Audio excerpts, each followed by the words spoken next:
ಶಾಶ್ವತವಾಗಿ ಹಾಡು ನಿಲ್ಲಿಸಿದಂತಹ ಗಾನಕೋಗಿಲೆ ಎಸ್ ಜಾನಕಿಯವರು. ಆದರೆ ನೋಡಿ, ಕನ್ನಡದ ಮೇಲೆ ಎಸ್ ಜಾನಕಿಯವರಿಗೆ ಅದಮ್ಯ ಪ್ರೇಮ ಇತ್ತು. ಕನ್ನಡದಲ್ಲಿ ಹರಕೆಯನ್ನ ಕಟ್ಟಿ ಒಂದು ಹಾಡನ್ನು ಹಾಡಿದರು ಎಸ್ ಜಾನಕಿ ಅಮ್ಮ ಅವರು. ನೋಡಿ, ಒಂದು ಹಾಡನ್ನು ಹಾಡಬೇಕಿರುತ್ತೆ, ಆ ವೇಳೆಯಲ್ಲಿ ಹರಕೆಯನ್ನ ಕಟ್ಕೊಂಡಿದ್ರು. ಶಾಶ್ವತವಾಗಿ ಈಗ ಹಾಡನ್ನು ನಿಲ್ಲಿಸಿದ್ದಾರೆ ಗಾನಕೋಗಿಲೆ ಎಸ್ ಜಾನಕಿಯವರು. ಆದರೆ ಕನ್ನಡದ ಮೇಲೆ ಅಪಾರವಾದಂತಹ ಅವರಿಗೆ ಪ್ರೇಮ ಇತ್ತು. ಕನ್ನಡದಲ್ಲಿ ಹರಕೆಯನ್ನ ಕಟ್ಟಿ ಒಂದು ಹಾಡನ್ನು ಹಾಡಿದ್ರು ಎಸ್ ಜಾನಕಿ. ಅದು 1977 ಹೇಮಾವತಿ ಚಿತ್ರಕ್ಕೆ ಒಂದು ಹಾಡು ಬೇಕಿತ್ತು. ಕಂಪೋಸಿಂಗ್ ಮಾಡ್ತಾ ಇದ್ದಂತಹ ವೈದ್ಯನಾಥ್ ಮ್ಯೂಸಿಕ್, ವೈದ್ಯನಾಥನ ಒಂದು ವಿಭಿನ್ನ ಪ್ರಯೋಗದ ಹಾಡು ಸಿದ್ಧವಾಗಿತ್ತು. ರಾಗ ಆಭೋಗಿ ರಾಗ ಸಮ್ಮಿಶ್ರಗೊಳಿಸಿ ಹಾಡನ್ನು ಸಂಯೋಜನೆ ಮಾಡಲಾಗಿತ್ತು. ಅದೇ ಶಿವ ಎನ್ನದಂತಹ ನಾಲಿಗೆ ಏಕೆ ಅನ್ನುವಂತಹ ಹಾಡು. ರೆಕಾರ್ಡಿಂಗ್ ಬಂದ ಜಾನಕಿಗೆ ಸ್ವರವೇ ಇಲ್ಲಿ ಹೊರಡ್ತಾ ಇರೋದಿಲ್ಲ. ಎಷ್ಟೇ ಬಾರಿ ಹಾಡಿದ್ರೂ ಕೂಡ ಸಮಾಧಾನ ಆಗ್ತಾ ಇರಲ್ಲ ಜಾನಕಿ ಅಮ್ಮ ಅವ್ರಿಗೆ. ಎಷ್ಟೇ ಟೇಕ್ ತೆಗೆದುಕೊಂಡ್ರೂ ಕೂಡ ಹಾಡೋಕ್ಕೆ ಸಾಧ್ಯವಾಗ್ತಾ ಇರೋದಿಲ್ಲ. ಸಂಗೀತವನ್ನೇ ಬದಲಿಸಲು ಇಲ್ಲಿ ವೈದ್ಯನಾಥ್ ಟೀಮ್ ನಿರ್ಧಾರವನ್ನ ಮಾಡಿರುತ್ತೆ. ಆಗ ತ್ಯಾಗರಾಜರನ್ನ ನೆನೆಸಿ ನಮಿಸಿ ಒಂದು 100 ರೂಪಾಯಿ ಹರಕೆಯನ್ನ ಕಟ್ಟುವಂಥದ್ದು.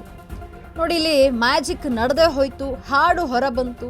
ವೈದ್ಯನಾಥ್ ಹೇಗೆ ಬಯಸಿದ್ರೋ ಅಷ್ಟೇ ಮಾಧುರ್ಯವಾಗಿತ್ತು ಈ ಹಾಡು. ಒಂದೇ ಟೇಕ್ನಲ್ಲಿ ಹಾಡನ್ನು ಹಾಡಿಬಿಡ್ತಾರೆ ಜಾನಕಮ್ಮ. ನೋಡಿ, 1997 ಹೇಮಾವತಿ ಚಿತ್ರಕ್ಕೆ ಒಂದು ಹಾಡು ಬೇಕಿರುತ್ತೆ.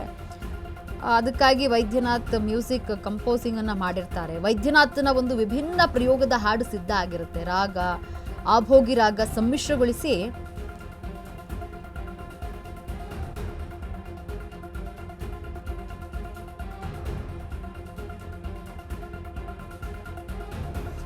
ರಾಗ ಆಭೋಗಿ ರಾಗವನ್ನ ಸಮ್ಮಿಶ್ರಗೊಳಿಸಿ ಹಾಡು ಸಂಯೋಜನೆಯಾಗಿತ್ತು. ಅದೇ ಶಿವ ಎನ್ನದ ನಾಲಿಗೆ ಏಕೆ ಅನ್ನುವಂತಹ ಹಾಡು. ಆ ಹಾಡು ಎಷ್ಟು ಅದ್ಭುತವಾಗಿ ಬಂದಿದೆ ಅಲ್ವಾ. ಆ ಹಾಡನ್ನು ಹಾಡಬೇಕಾದ್ರೆ ಇಲ್ಲಿ ಒಂದಷ್ಟು ತೊಂದರೆ, ಅಂದರೆ ಸ್ವರವೇ ಹೊರಡೋದಿಲ್ಲ ಜಾನಕಿ ಅಮ್ಮನವರಿಗೆ. ಎಷ್ಟೇ ಬಾರಿ ಹಾಡಿದರೂ ಕೂಡ ಸರಿ ಬರ್ತಾ ಇರೋದಿಲ್ಲ. ಸಂಗೀತವನ್ನೇ ಇಲ್ಲಿ ಬದಲಿಸಬೇಕು ಅಂತ ಹೇಳಿ ವೈದ್ಯನಾಥ್ ಟೀಮ್ ಅಂದ್ಕೊಂಡಿರುತ್ತೆ. ಆಗ ನೋಡಿ, ತ್ಯಾಗರಾಜರನ್ನ ನಮಿಸಿ 100 ರೂಪಾಯಿ ಹರಕೆಯನ್ನು ಕಟ್ಕೊಳ್ಳುವಂಥದ್ದು. ಆಗ ನೋಡಿ, ಮ್ಯಾಜಿಕ್ ನಡೆದೇ ಹೋಯಿತು. ಹಾಡು ಹೊರ ಬಂತು. ವೈದ್ಯನಾಥ ಅವರು ಹೇಗೆ ಹಾಡನ್ನು ಬಯಸಿದ್ರು ಅಷ್ಟೇ ಮಾಧುರ್ಯವಾಗಿ ಹಾಡು ಮೂಡಿ ಬಂತು. ಒಂದೇ ಟೇಕ್ನಲ್ಲಿ ಜಾನಕಮ್ಮ ಹಾಡನ್ನು ಹಾಡಿ ಮುಗಿಸ್ತಾರೆ.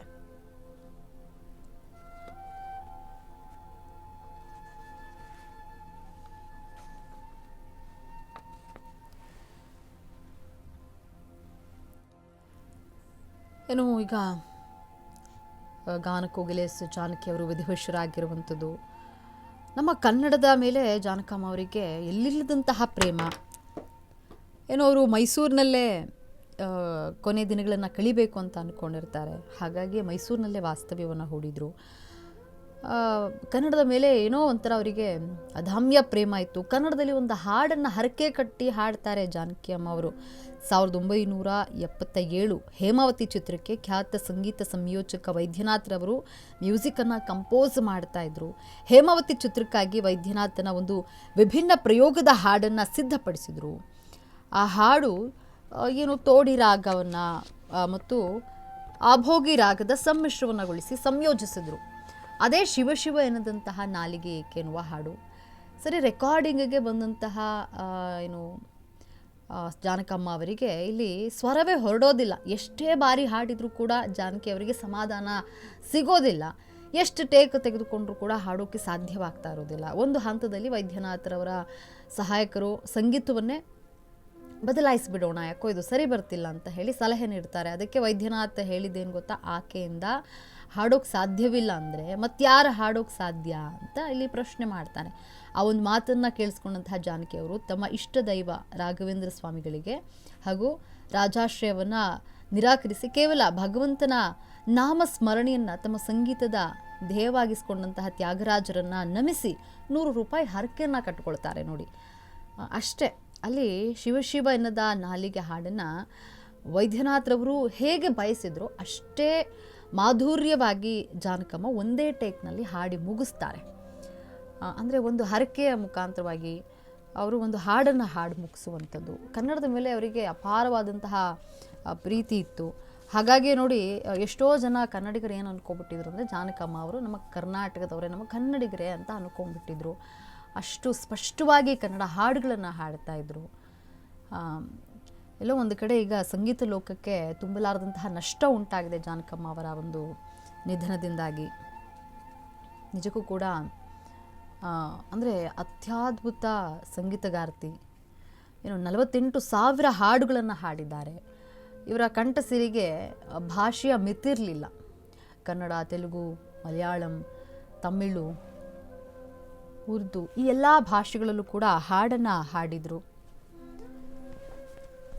ಭಾಷೆಯ ಒಂದು ಲಿಮಿಟ್ಸ್ ಅನ್ನುವಂಥದ್ದು ಇರಲಿಲ್ಲ. ಎಲ್ಲ ಭಾಷೆಗಳಲ್ಲೂ ಕೂಡ ಅಂದರೆ ಒಟ್ಟು 48,000 ಹಾಡುಗಳನ್ನು ಹಾಡಿದರು. 4 ರಾಷ್ಟ್ರ ಪ್ರಶಸ್ತಿಯನ್ನು ಪಡೆದುಕೊಂಡಿದ್ರು. ಇದೀಗ ನೋಡಿ ಜಾನಕಿ ಅಮ್ಮವರ ನಿಧನದಿಂದ ಸಂಗೀತ ಲೋಕಕ್ಕೆ ಅಪಾರವಾದಂತಹ ನಷ್ಟ ಉಂಟಾಗಿದೆ.